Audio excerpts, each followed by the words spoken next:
Listen, thanks so much for your time, Lynn. It's so No great worries. to chat to you again about this film. Um, it's been so wonderful actually just kind of hearing I've been watching loads of bits and bobs of yourself and Jen and then the pair of you together kind of talking about the film and just hearing how much people are taken away from this film that get the chance to talk to you. It's really connecting, with people in terms of I don't know whether they see elements of themselves or people they know or something. There's just something that's incredibly relatable about this Yeah. whole collaboration and what it's done. It's been nice Oh, to watch. oh, that's great. I mean, it's been hard doing this sort of press tour thing, but she's great, and it's been kind of Yeah.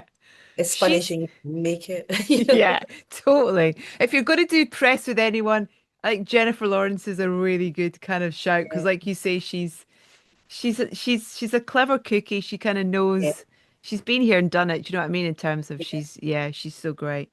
Um, I hope you don't mind kind of just going over a few kind of things that we've already talked about, but share with people just the journey of this story and the fact that it was Jen that brought it to you, and just the fact that she saw you in this story or being able to tell this story in your way and wanted you to do that.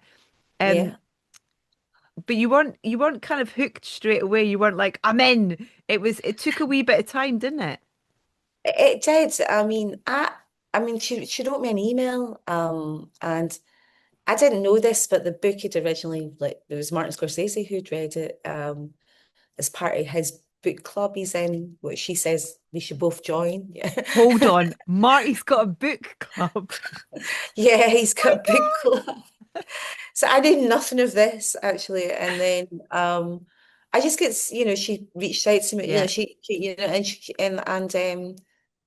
and I was really keen to she loved my work, which was really Mm. nice, and then was saying, what do you think of this? And it's the book is really like it's very much in her head, the Mm. narrator's head, and also it jumps like from like one narrator to kind of another at one point. So it's Yeah. quite surrealistic, dark fairy tale of a book. And so for me, it was more about finding my way in, like how do I, like it's another really difficult adaptation. And but also using what was great in it as a jumping off point. Mm. So I was until I found my way in, I wasn't going to, just commit to something. Films take a while, and Yeah. you know, but she was really keen, so like I was writing something else at the time, and then it came up, and it was like there was the more I sort of looked into it and the more I saw it as a sort of love story and a story about Yeah. a marriage breaking down, and about being isolated and your creativity drying up, and what happens when a baby comes into the mix, and things like that. It started feeling. But I basically said to her, okay, I'll try. I'm going to give it a go. I Yeah. don't know where this is going to go, But but yeah, she was really up for that, and then loved the work that was coming from it, Yeah. because I sent her some music, I sent her like pictures, I sent her paintings, like I was just like, and I did a sort of visual deck as well, that was starting to get the sort of bones of the movie, Yeah. and stuff. So that's how it kind of evolved from a lot of conversations and stuff as well over like about the period of 6 months. What So do you recognize what it was when you say like I needed to find my in? Do you recognize what that yeah, was? yeah, because I think, like when people are putting like the labels on it, like it's about this, it's about that, Yeah. I felt like, I didn't want to go too much into Kevin territory, even though it's tenuously kind of connected, it's about mother and son. Yeah. But but this isn't really about that for me. It's like it's more about, what happens when, you know, this woman, I think, starts, and I don't want to be reductive about it, just in the sense Yeah. of it's parting, but like, she starts to feel invisible slightly, but she's a very irreverent character. She's very unapologetic. I'm not trying to gain sympathy. She never, No. she's a kind of punk in a way, Yeah, and totally. she's pretty liberating in a way, even within her psychosis. So there was something I found in the character quite like freeing, so I ran with that. So I think it's about finding the elements that you feel, okay, I can do something with that. I can go somewhere with this. And like when people make reductive statements, it's about this and it's about that. I don't think it really is. It's quite an experiential film, you know, Totally. both musically and with sound as well, Well, and images, yeah, and definitely. performances. Obviously the performance like being the center of it.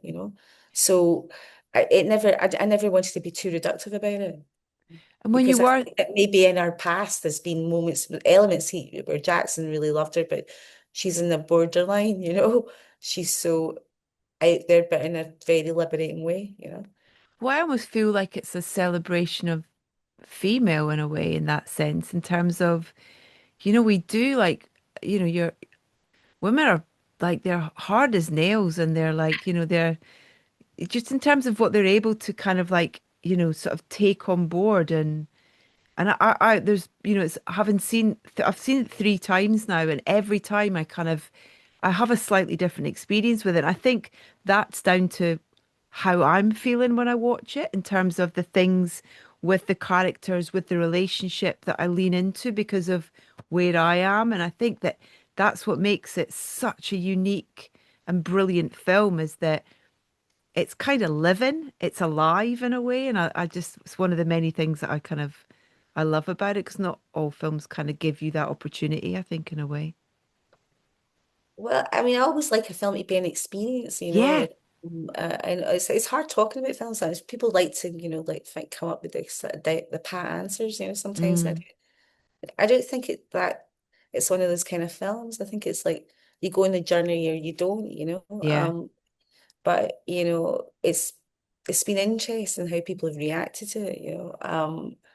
But I really felt making the film I was going on this journey with her. Mm, Like uh like I say, not making like excuses, even if she's frustrating or annoying or all these things and all the different aspects of her, there was there's something in her that I think has a kind of essential truth, as well. yeah, absolutely. And I feel like it's well, weirdly, I was talking about Morven Caller with someone the other day, and with, I think, with all your films, in terms of the performances that you are able to um you know get out of your actors, or encourage them to deliver, is extraordinary. Whether that is, Samantha, or whether it's Joaquin, or whether it's Tilda. Do you know what I mean? It's and Jen and all of them in this one, actually, Robert and Sissy and Nick and stuff. It's amazing. And I wondered, just in terms of when you're starting to build that trust and collaboration with your cast and your collaborators, because I know that collaborating's such a big thing for you with your performers and stuff. Is that different for every project, in terms of you find your rhythm with each other, you find your boundaries, you find how you communicate, I guess? It can be. I mean, I've been lucky enough to work with these actors that are just willing to go this kind of out in a limb, Mm, and try, you know, be quite bold, I guess, every one of those actors. But it's all about trust. It's all about, like she came to me with this, and I think she trusted me enough, like you can interpret this. And I think it's all down to like conversations beforehand. And I mean, with someone like Joaquin came like when the crew turned up in New York, it was like 8 weeks before we shot. He came then, to yeah, develop the character, and that was really special. We didn't have a lot of prep in this film, but the actors came really early. And preps everything because it's a bit like cooking. It's like, so I was like, oh my God, got so little time here.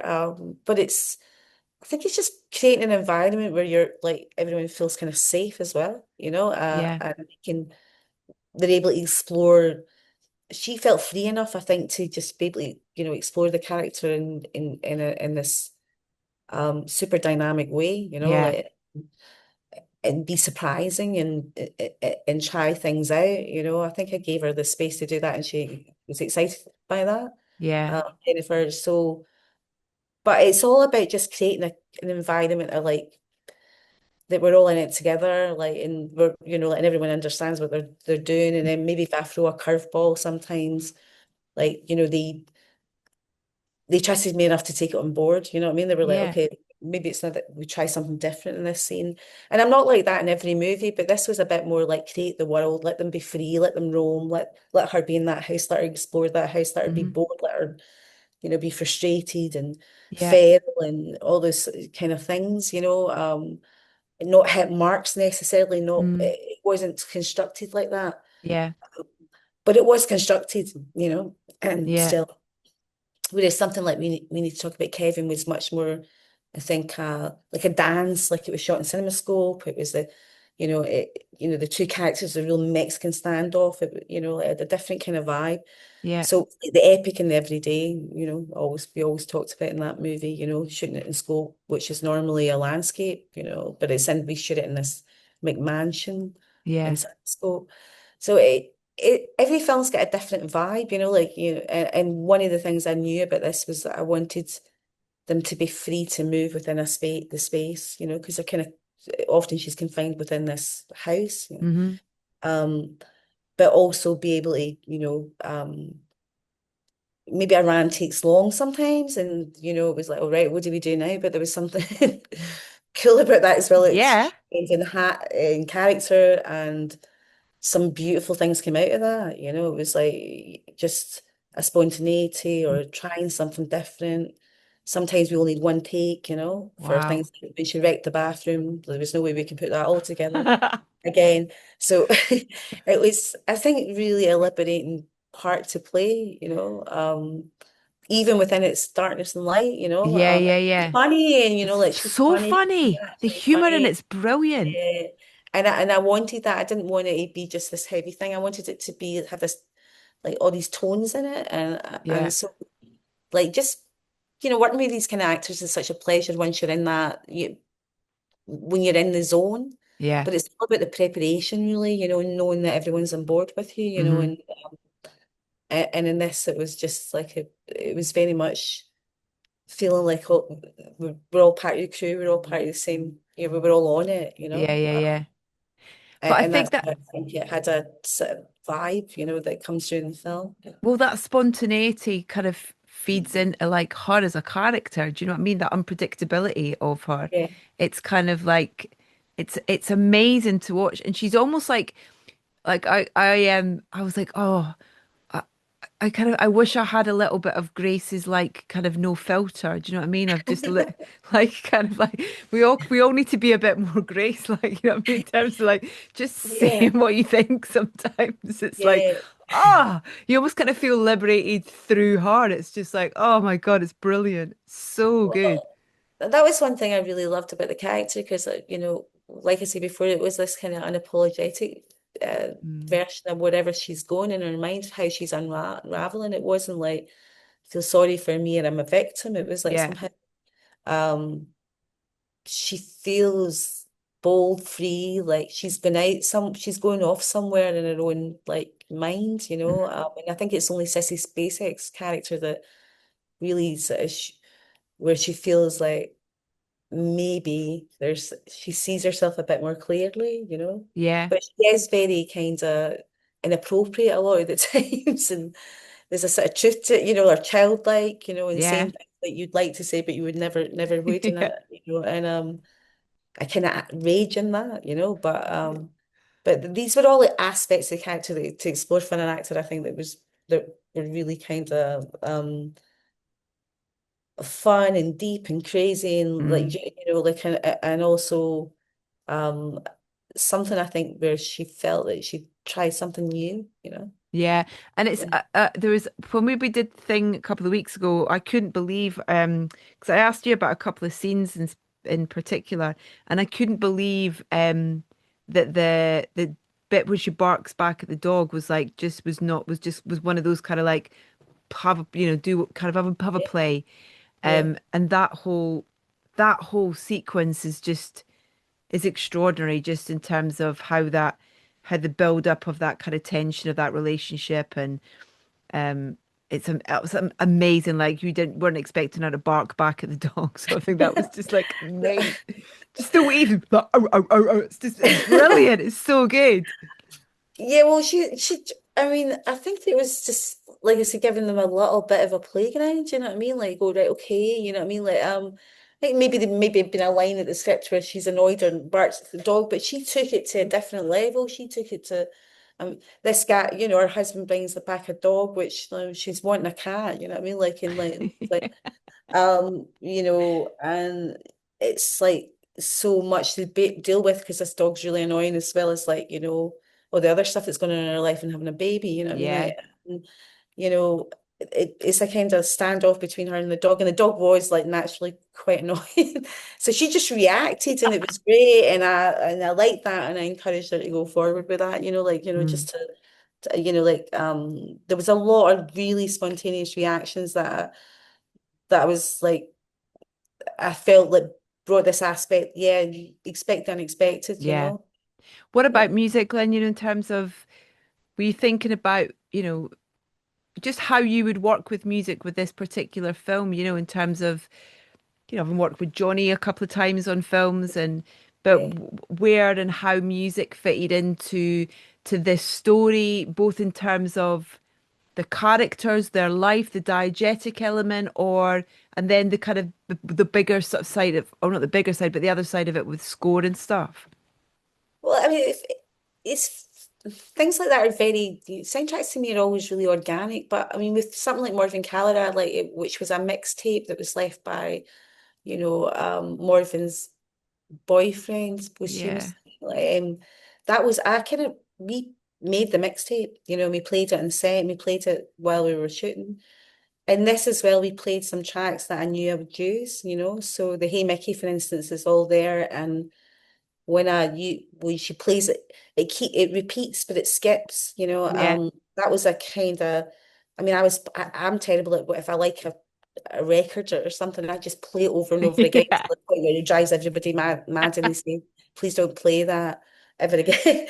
And I just thought about her board in the house, and then this kind of idea that the volume changes, and it's just like it has this kind of you know shift in time as well. Yeah. I think really interesting, which I kind of tried and you were never really here as well, like in some aspects about jumping time slices from the music. But yeah, like in general, I felt that maybe in my backstory they stayed in New York. She'd written a couple of things that she'd been wild and sexy then, and he Hmm. loved that about her, which he later comes to not know what to do with. Yeah. And he maybe in a band that never really worked out.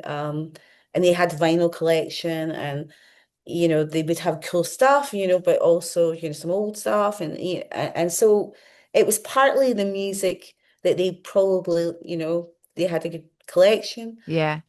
and partly the points of the music would be relevant to where she was at. Yeah. So it was Yeah. a bit of like playing that line. Hmm. Um, and so, at first I thought maybe it would, that maybe it should be a score. Hmm. But then we looked at needle drops, and the more the needle drops were working, it was like, well, it's not, this is the score is the needle drops. Yeah. And that reprise of that particular track, in terms it's their song, that thing where a couple have a song kind of thing, Yeah. that sort Yeah. of Yeah. that's a really kind of brilliant way of, I guess, a kind of insight to that relationship that kind of comes back in as well at those times, Yeah. which it works so well. That was Rafe, wasn't it, that kind of played Yeah. it. Raife Burchell, who is he coming on I've just actually? actually he's been waiting and I just was trying to find a right little bit. He's been sitting in the virtual waiting room. Rafe, we're Okay. just talking about you, so it felt like the right time to let you in, to be honest. Hello. Hello, Sorry, Lynn. mate. We were so eager, the pair of us. We were in early, so we just started. Eager beavers. Yeah, yeah, Yeah. exactly. Nice to Um, see you both. But yeah, you wicked. two, but basically, Rafe had said I hadn't actually heard that track, the John Prine, in spite of ourselves, Mm. and he sent it to me. But I think I was writing the script, and I thought, oh God, it seems so pretty and country and everything, but underneath it is this kind of the real aspects of the relationship, like that's, the real sort of love, but also darkness in it, or Yeah. warts and all kind of thing. And I sent it to Jennifer, and she'd never heard it either, so she got quite excited about it, and it was like, and I don't know, somehow that, that having the song, your song, like you might. have sung, or together was beautiful in the terms of having a very authentic relationship. Mm. And what It's does it interesting that go on, sorry. the first time I heard it was two of my friends in LA about 15 years ago. Two of my dearest friends. They're the most kind of in love couple that I know. And they asked me to listen to the song and they played it to each other and they sat there looking at each other and sort of smiling and lovingly gazing at each other. And I remember thinking it was like the sort of most honest and profound kind of depiction of real love, and it just stayed with me. I never really listened to it much after that. And then when Lynn sent me the script in like 2023, I just was like, this feels, it just came back to me one morning. Mm. And yeah, and then yeah, obviously sent it to Lynn and we are where we are with it. But it's such a special song. It's just so honest and it's so warts and all. Yeah. You know? What does playing music on set do? What is it kind of what can it do? What is it? How does it affect performance? How does it affect, how you and Seamus work? Is it different for each situation or is it? Well, it affects the performance for sure, she actually danced to the Hey Mickey, like they were dancing to the music in Mm. the wedding. It was all about movement. It affects the camera because it affects how you move with the camera, the timing and stuff like that. So it has a whole, it creates a world, and Mm, then, it, it really bleeds into everything else. So I don't always play music in set, but when it's relevant to the movie, then yeah, I it's nice to get the timing and the feel and everything all blended while I'm doing it. mm, And that definitely worked, throughout here, like, yeah, and it's a rhythm as well, like, people move at a different pace with music, they just physically are different with the speed of the music. yeah, definitely. So weird because Mickey was the first 7-inch single I ever bought with my own money. So I was like, oh my God. It's a killer. Me and Yeah. Lynn used to go on these drives and get into like we take turns like DJing on these like long drives, and we that was how Hey Mickey Cat we sort of got into our childhood, and I think we sort of got on a bit of a delve on like Bell Stars and like Clapping Song, and Clapping Song was already in the mix from the original version, but we sort of I think the Bell Stars Clapping Song led us to Hey Mickey, and then we were just like I remember driving around and it was like is this gonna work? We just Totally. we sort of talked about music so much, and I think where me and Lynn we just sort of trust each other because we kind of felt each other's taste. We got really similar taste, and we know we like what we like, and we know what we don't like, and it's very Yeah. similar. So it's a real shorthand. But yeah, Hey Mickey's like my childhood. And the other side of that is like, Billie Holiday. It's kind of like, Yeah, I mean, that's an absolutely kind of beautiful and inspired choice as well, that one. Yeah, I wrote that in the scripts, just yeah. because I loved that, piece, and just felt Mm, like loneliness in it. I didn't know if it Mm. was sick or we could get it, but there was a couple other tracks that were gorgeous as well that were actually, because sometimes not always, but I will mention a track is to give you a kind of feel, yeah. and obviously things change sometimes. With Morven Calla, there was a couple of tracks I really wanted that we just going to get because of the money and and stuff like that. But the it has a flavor, and then people kind of recognize it, Hmm.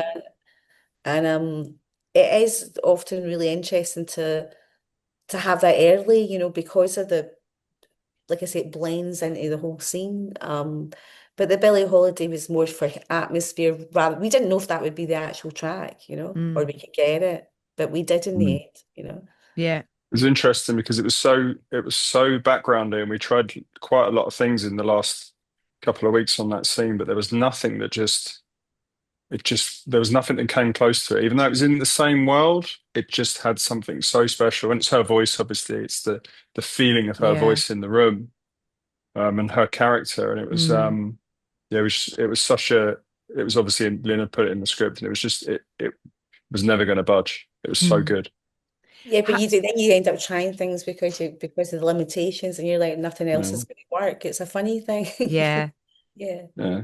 How are you coming to those decisions, Lynn, when you are writing the scripts, in terms of when you are, you're thinking of music that at that early stage, not everybody puts music in the script, but when you're putting, songs like that in the script, where are they coming from in terms of informing their place in your story? Is it, I don't know, is it from, I don't It'll know, be from a mood of the scene or or just a like a it's often she's on her own and I like when I'm on my own play music, yeah. so it was really about a feeling, like a feeling of set and also like sometimes you're playing me music, yeah, it's in the background and it's might be like something that's playing, but Hmm. it's also got a kind of relevance as well, but very subtly. I hate to be too heavy-handed about things and it's like, but I definitely it has a kind of moodscape, but also where would they be as characters? What would they listen to as Hmm. characters? But writing it in the script, I don't know, just gives me a kind of like tone. Like it might not be that actual track, not be that actual track, but and I don't do it all the time. I just like if it's something I feel quite strongly about, I'll put a Yeah. track in. Yeah, yeah, Another element to the music that I know you're not that, you don't like talking about it too much, yeah, but yeah. it's a big part of the film is the fact that through your collaboration with Rafe and then kind of working out what that music was going to be, you and Rafe and George, who works with Nick Cave a lot, kind of formed a band kind of in a way, a sort of composer band almost in a way that did, you know, created music specifically for the film and it's all of you collaborating but reacting to these characters in this story. How did that come about? I don't. It was quite organic to be honest, because Mm. before even making the movie, Adam George of Jessica from, who's the guitarist in the Bad Seeds, he Mm, came and Rafe knows George, he knew George. He introduced me to George, yeah. came right to my place and, he had the same Gibson acoustic guitar, weirdly. And it's my pride and joy, this guitar, even though I can't play, I can play two chords or something, two, three chords. That's It was playing, Lynn. That's playing. Yeah. well, he came round and it was weird because I had exactly the same. Mine's was a bit of an older one, and it was John C. Reilly that bought me that guitar. And Oh. when I was in Kevin, he went to Matt Newmanoff in New York, and he went in and I looked at it. It was kind of window licking because it was expensive, and it was one of the nicest things anyone ever bought me. And so he came round, and for some we just started, I think jamming you a had bit, that. you know. You'd written. I think you'd written a song called "Take Me to Bed." I'm wrong in the head, and it was kind of development for Grace. And you sung the lyrics to me down the phone. And you're like, can do you feel like there's an idea that we can kind of Amazing. explore? And I sort of felt like George would be. George is incredible because he was able to come into the room, and there's so many musicians you can take into a room with Lynn, and they just try and swallow up all the space. And he just sort of you know kind of just held her very easily, and they got on very well very Mm, quickly. Not much was said, and then they started playing together, and it was just really natural. Like with mm, anything that continues in Lynn's world, there's nothing that comes in that doesn't feel. It's all really natural and very. It's just true art. And yeah, I was just sat there watching, and I was like, I actually got it on film, so I was like, I have to film this. It's so beautiful. And they played this song together, and it came from there, really. I think, Lynn, didn't it? It was like there was Well, just a real yeah. natural feeling between us. Well, we're just kind of jamming, and it was never going to be something Mm. necessarily in the film. It was mm. just like to be kind of like, it was just a kind of like Sunday afternoon kind of thing, Yeah. And But then like I think later on it was, like I went to George's studio and Rafe as well, and then we were trying stuff out, and Yeah. it was super fun. I'd never been in a situation like that, and I'm not a musician. I don't know anything about this, and I'm not a singer, and yeah, but you I'm are. not You are. interested in that You are. I either. keep telling you. I like I'm not going writing to have this stuff. argument. You're a musician. So it just was, just from there it came naturally, and then you know some of that ended up in the film, because we were sort of we started that early, and I went round there like to George's studio, and he was just playing, and I started singing this song called Zero, and that ended up in the film, and then like just, but it was all meant to be temp. It was all temp for Cannes. And I didn't see that as something that would stick. It was just like, all right, we've got, something like this, something like that. Yeah. And then I don't know, it just kind of people kind of liked it and it just kind of stuck. And, but right up to the 11th hour, I was like, I don't want to use that. You I know. Did you don't. enjoy it though? Did you enjoy the experience of that kind of another creative outlet, in terms of its new muscles that you're exercising in a way? Do you know what I mean? Oh, yeah, for sure it was really exciting because like films tend to take ages and this was a bit more like making a Polaroid, you know what I mean? Something fast or like I'd written songs because I was frustrated about not making films sometimes. So it was like a little film in a song, or an idea in a song.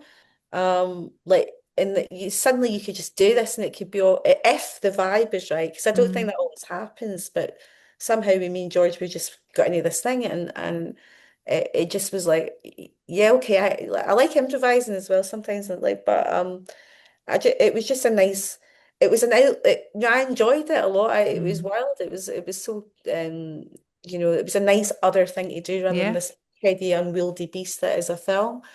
But it wasn't specifically, or like we're going to use these things. It was like, let's find the vibe, let's find the right kind of feeling and see where that goes. And then some of it sort of stuck. But I love music and sound, and one thing I'd always wanted to do was compose a soundtrack before making the film, like almost like base the film on the soundtrack. Like for years I've been saying that. So hopefully, Amazing.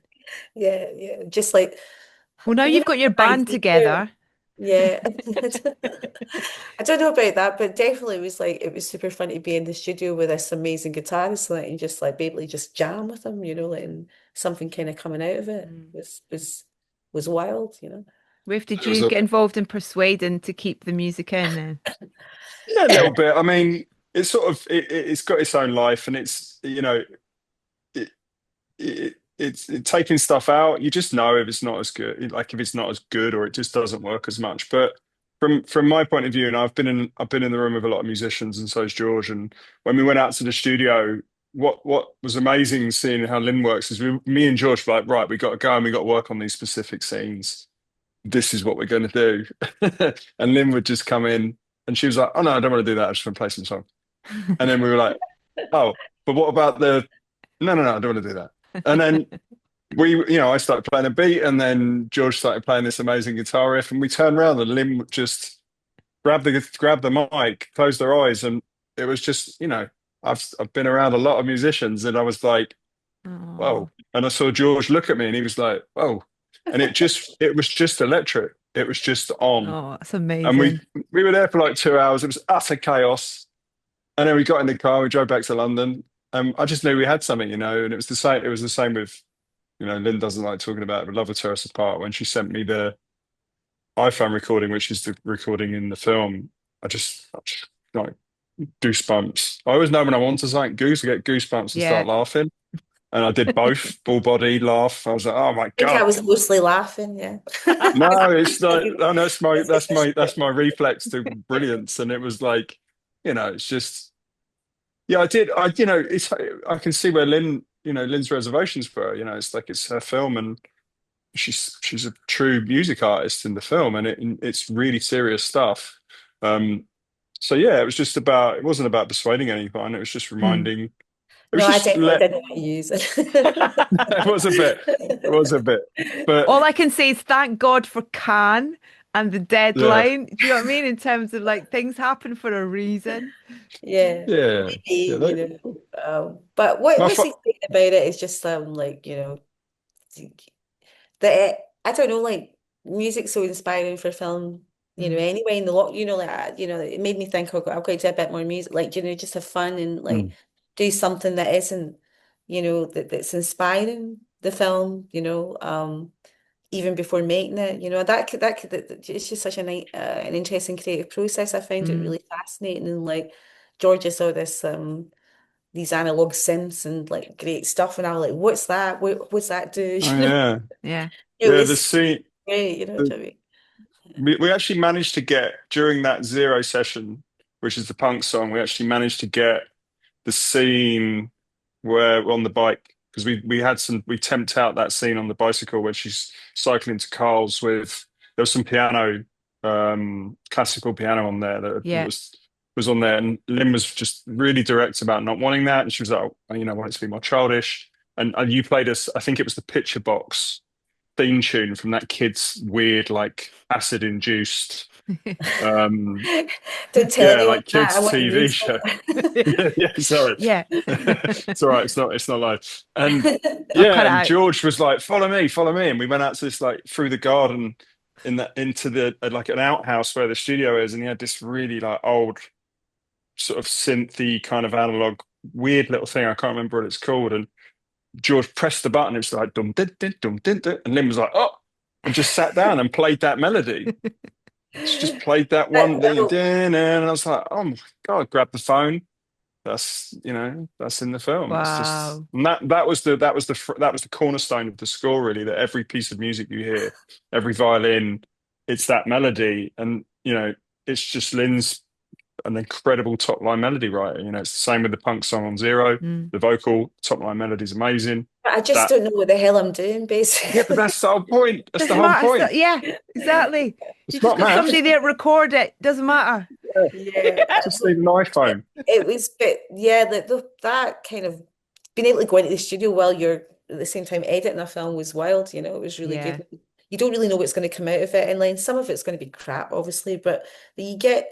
I don't know. There was a feeling when it was good. There's always a feeling when it's good, and that's Yeah. gold dust. You just can't Mm. get around that. You're like, this works. It kind of works. But obviously having like, no musical skills whatsoever, and then having this great, like these great musicians, like who could kind of, like mold it. It was great. It was fun, it was wild. And, I was actually speaking to Rafe the other day. I was like, we should do some, let's just go into the studio again. That'd be fun, like just it's such a great outlet, just Yeah. to creative outlet that I don't know, like it's a different muscle, like you say, to the long process that is film. I was like, I need a bit of that, again. Great. That's so exciting. I've got to mention Seamus as well, just because, I mean, talk about collaborators and stuff. I last saw him at the British Cinematographer Awards that I hosted, and he won an award. And or was he He's presenting always about? I think he might have been presenting some of the work. Anyway, just gives the best hugs. He's such a good hugger. I was like, I said to him, I was like, when are we seeing it? I was so excited about, because I obviously knew he was working with you on the film. But your guys' relationship, in terms of how you work and what that magic that comes out of you guys working together. He's quite a special storyteller, isn't he? well, I mean, he's great. Is it? I mean, I've known him for many years now. Lives just down the road, and one thing I really love about him is a DP. He's not like a director of photography. Can't what he does with the camera and everything. It's like he doesn't come up. He's not. Some people come like they're very technical, and they're talking about all the technical aspects. Yeah. And he just talks about the story and the character, and and he's very eloquent. A very charming Irishman, and he like I don't know.